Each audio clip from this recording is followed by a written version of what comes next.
Your cat doesn't climb on you because it loves you, at least not for the reason you think. And once you find out the real reason, you will never look at your cat the same way again. We're going to unpack 3 layers of this mystery today. The obvious reason, the scientific reason, and then the one that will genuinely disturb you in the best possible way. But to understand any of it, we need to go back. About 10,000 years, cats were not always house pets. For most of feline history, they were solitary hunters, hyper-independent, built to trust almost nothing. Trust was not given freely. It was earned, and it was rare. So here's the question that changes everything. If cats evolved to be completely alone, why would they voluntarily crawl onto one of the most dangerous creatures on the planet? Because that's what we are to cats. We are enormous. We are unpredictable. We are loud. We move without warning. We are, by every instinct a cat has, something to be feared. And yet, there is your cat on your chest, eyes half closed, purring like nothing in the world could ever go wrong. Why? The first layer of this mystery is something most cat owners half understand, but don't know the full, slightly unsettling truth about. Your cat has scent glands, not just in its face, Renee, but in its paws, its chest, its whole body. When your cat climbs onto you, it is not just getting comfortable, it is marking you, claiming you, leaving a chemical message that every other creature can read. You are being filed under mine.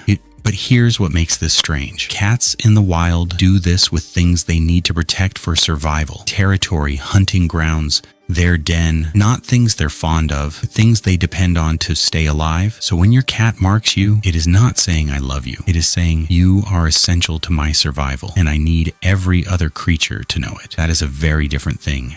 And honestly, it's far more powerful. But this is where things get interesting, because scent marking explains why they mark you. It does not explain why they have to climb onto your body specifically. Why not the couch, the floor, your jacket? Why does it have to be you? The answer to that question comes from a discovery that shocked the entire field of animal behavior, and it has everything to do with the sound your body makes right now, almost without you even noticing it. Your heartbeat. When a kitten is still developing, the very first sound it learns to associate with safety is its mother's heartbeat. Steady, rhythmic, constant. That sound gets encoded into the deepest part of its brain as I am safe. Nothing can hurt me here. I can rest. Now here is the part that broke researchers. That association never fully disappears. Even in adult cats, the human heartbeat, roughly 60 to 100 beats per minute, falls directly within the range of a resting feline mother's heart rate. Your body, when still, produces a sound and vibration that triggers the most ancient part of your cat's brain, the part that whispers, "This is home." Your cat is not climbing on you because it is cold. It is not climbing on you because it is hungry. It is seeking the one sound that its deepest survival wiring associates with being completely, unconditionally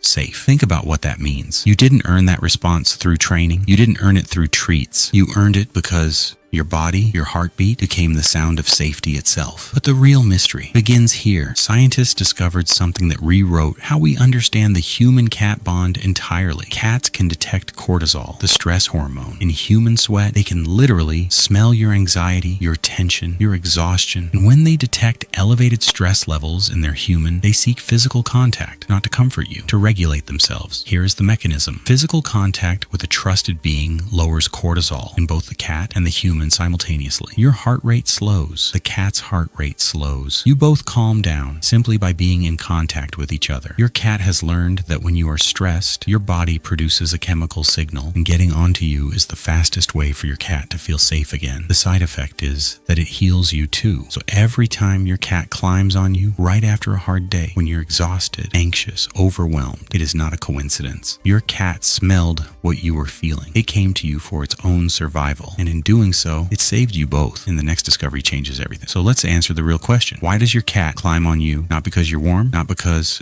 you're comfortable, not even because you feed it. Your cat climbs on you because somewhere in that small, ancient, brilliant brain, you have been classified. Not as a human, not as an owner, not even as a friend, as a safe place. You are the heartbeat it first heard when the world made sense. You are the scent that means survival. You are the one living thing on Earth whose body chemistry tells it, nothing here can hurt me. One that is not domestication. That is not training. That is not habit. That is trust, earned at the deepest biological level a living creature can reach. And the next time your cat climbs on you, and in that one quiet moment without knowing it, you will have just passed the highest test a wild predator can give. You will have been chosen. Now I want to know, does your cat climb on you at a specific time, when you're stressed, when you're sad, or completely out of nowhere? Drop it in the comments below. Because based on everything we just covered, I think you might be able to figure out exactly what your cat was sensing in that moment. And if you want to go deeper into the hidden world of cat psychology, the next video is already waiting for you.